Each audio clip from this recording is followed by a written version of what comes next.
आप देख रहे थे, ये यूसुफ जी हुए, लंदन में अभी रहते हैं, अभी फ़िलहाल आए हुए हैं 10 दिनों के लिए, 10-12 दिनों के लिए इस तरह से। तो और इन्होंने डंकी देखी हमारे साथ और एक बेहतरीन रिव्यू दिया है। ये मतलब ऑथेंटिक रिव्यू इसे बोल सकते हैं, क्योंकि हम देखेंगे, हम अपने हिसाब से इमेजिनेशन के तौर पे दे सकते हैं, लेकिन इन्होंने ऑथेंटिक बताया जिस तरह से ये लंदन में रहते हैं और वहाँ के लोगों से मिलते हैं। बहुत सारे इमिग्रेंट्स वहाँ पे रहते हैं, तो वहाँ का जो कनेक्शन है इनके साथ बहुत ही जुड़ा हुआ है, उसको साझा इन्होंने किया।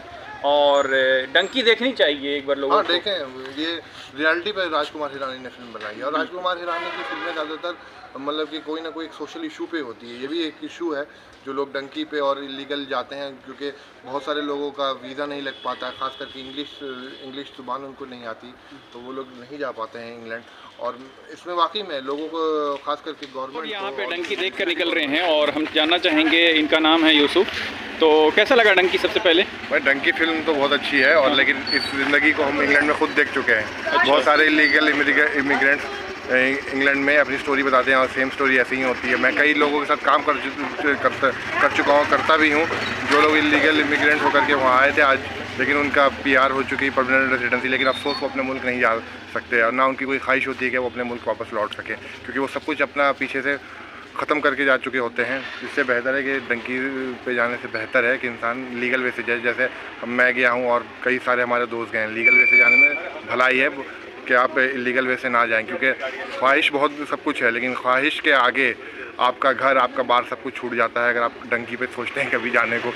किसी भी मुल्क, चाहे वो इंग्लैंड हो, कनाडा हो, या अमेरिका हो, या ऑस्ट्रेलिया हो, या न्यूजीलैंड हो, कोई भी कंट्री हो। तो इस मूवी में जिस तरह से दिखाया गया कि मार दिया जाता है बीच रास्ते में बहुत सारी फोर्सेस को द्वारा, तो ये सच में आपने कुछ एक्सपीरियंस तो किया होगा, लोगों से बात किया? मेरा खुद एक दोस्त है जो एक अफ्रीकन है, सूडान से है, वो खुद इलीगल इमिग्रेंट होकर के ट्रक में आया था। वो सारी स्टोरी बता रहा था कि मैं 2011 में यहाँ कैसे विदिन 4 मंथ्स पहुँचा था सूडान से, और मेरी ज़िंदगी बहुत। और एक फ्रेंड और है जो, उसका नाम मुझे याद है, इसका नाम कुसाई है, वो सीरिया से आया है भाग करके उस दौरान। तो वो सारी स्टोरी बता रहा था कि हमें अपनी जान की बाजी लगा करके डंकी पे पहुंचना पड़ता है कोई भी अच्छे मुल्क में, उसके बाद हमें अजाइलम क्लेम करना पड़ता है। अच्छा, क्या वजह होती है आने की? मतलब अपने मुल्क में रोजगार नहीं रोजगार की बात नहीं है, जो मुल्क ऐसा है, जैसे क्या लालच है, क्या मोटिवेशन? सबसे बड़ी लालच ये है कि हमें बड़े पैसों में कमाना है। जैसे इंग्लैंड की करेंसी है पाउंड या अमेरिका की डॉलर, उसमें कमाना है और फिर अपने घर वालों को दिखाना है, अपने रिश्तेदार और अहबाबों को दिखाना है कि मैं इस पे कमा रहा हूँ, मैं इंग्लैंड में हूँ, मैं प्रूफ करने के लिए वो लोग चले जाते हैं। लेकिन मेरा ये कहना है कि अगर आपका सब कुछ सेटल है अपने मुल्क में, तो you should never go to any other country. आपकी कंट्री सबसे बेस्ट है आपके लिए। अच्छा, एक चीज़ और, जैसे कि दिखाया गया फिल्म में कि वो जो लड़का पहले पहुंच चुका था गलत सलत इंग्लिश बोल के, वो फोटो खींच के दिखा रहा था महंगी कार के पास और घर के पास। तो इस तरीके का अब तो ज़माना इंस्टाग्राम और फेसबुक का है, तो फोटो 1 सेकंड में सर्कुलेट हो जाती है।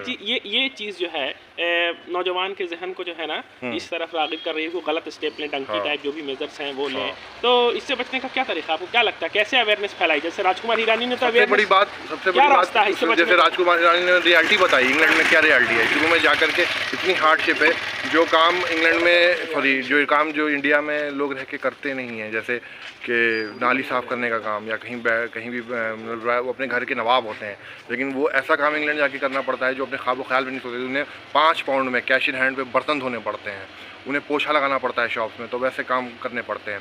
तो क्यों बस कुछ पाउंड कमाने के लिए नहीं है? हाँ, और हमारे मुल्क की सबसे बड़ी प्रॉब्लम है कि पॉपुलेशन बहुत बड़ी प्रॉब्लम है। अच्छा। लेकिन मेरे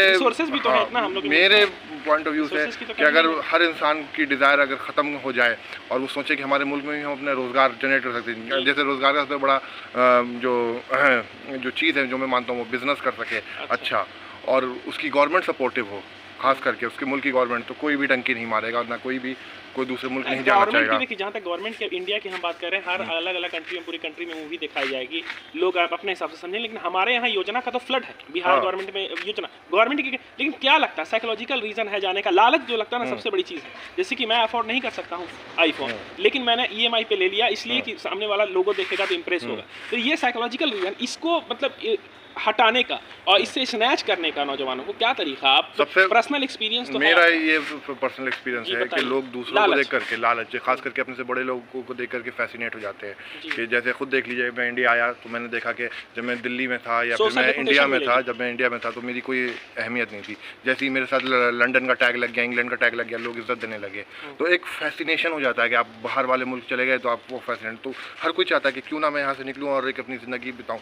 लेकिन ज़िंदगी है वहाँ भी, लेकिन बहुत हार्डशिप है। पहले आपको कम से कम 10 साल स्ट्रगल करना पड़ेगा। 10 साल के स्ट्रगल के बाद ही आपको कुछ हासिल होगा। 10 साल में तो जवानी निकल गई। जवानी निकल गई। जब आपकी जवानी निकल गई तो आप फिर वही हो गए।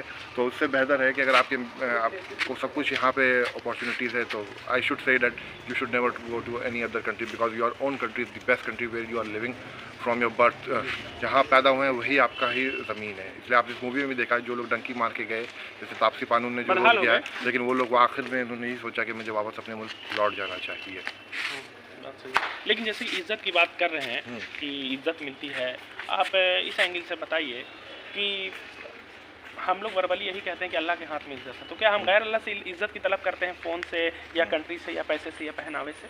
पहनना जो है वो नेचर नहीं रखा है अच्छा पहनना, ठीक है, क्वालिटी टेक्सटाइल्स और फैब्रिक्स को यूज़ करना, लेकिन उससे इस नियत से पहनना कि इज्जत मिलेगी, ये तो शिर्क के ज़ुमरे में आता है। तो अगर इस्लाम की तालीमात को हल बना के देखा जाए, इस पर अमल किया जाए, तो ये तो मसला 2 दिन में खत्म हो जाएगा कि मेरा रब है इज्जत और जिल्लत का मालिक। टंकी लगा के इंग्लैंड जाना या कनाडा जाना इज्जत और जिल्लत का, वो बिल्कुल ये फैक्ट बात है।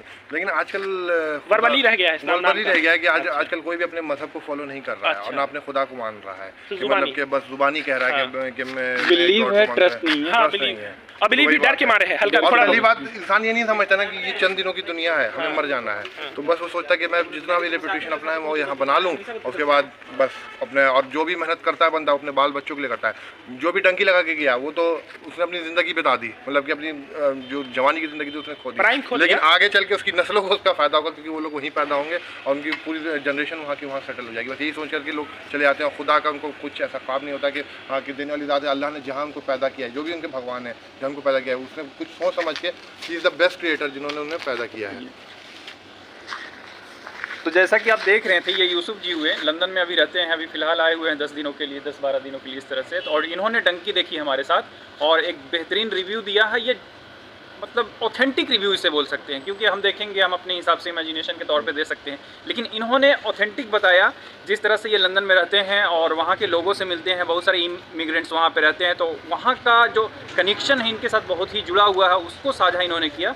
और डंकी देखनी चाहिए एक बार लोगों को। देखें, ये रियलिटी पर राजकुमार हिरानी ने फिल्म बनाई है, और राजकुमार हिरानी की फिल्में ज़्यादातर मतलब कि कोई ना कोई एक सोशल इशू पे होती है। ये भी एक इशू है, जो लोग डंकी पे और इलीगल जाते हैं, क्योंकि बहुत सारे लोगों का वीज़ा नहीं लग पाता, खास करके इंग्लिश ज़ुबान उनको नहीं आती, तो वो लोग नहीं जा पाते हैं इंग्लैंड। और इसमें वाकई में लोगों को, खास करके गवर्नमेंट को और जो विदेशी गवर्नमेंट है उनको ईज़ करना चाहिए कि हर कोई पहुँच सके। लेकिन हाँ, उनकी भी रिक्वायरमेंट है कि अगर जब तक आपको अंग्रेज़ी नहीं आएगी आप वहाँ पर किसी से कम्युनिकेट नहीं कर सकते। और इसी में फिर वहाँ पर रेसिज्म होता है कि you can't speak English, how can you come to a country whose language is English. But India में भी देखिए, they come to our country but they don't speak English, they don't speak our native language which is Hindi और Urdu, but they get a very good reputation in our country. और हमारे यहाँ कहा भी जाता है कि अतिथि देवो भव, लेकिन ये चीज़ें वहाँ नहीं होती है। तो इस पर भी कुछ सोच विचार बाहर की गवर्नमेंट, बाहर की हुकूमत को थोड़ा बहुत करना चाहिए। बिल्कुल बिल्कुल। फाइनली इसको मैं कंक्लूड करना चाहूँगा कि we should respect our citizen and as we respect our guest. हम लोग खुद के ही सिटीजन को, आप बिहार के हो, अगर दूसरे जगह चले जाओ तो आपको रेपुटेशन नहीं देंगे अपने स्टेट वाले। तो हम लोग दूसरे को तो देना चाहते हैं रेपुटेशन, लेकिन अपने लोगों को नहीं देना चाहते हैं। ये सबसे बड़ी कॉज है ना। Thank you so much for watching this video. Please do share and like it.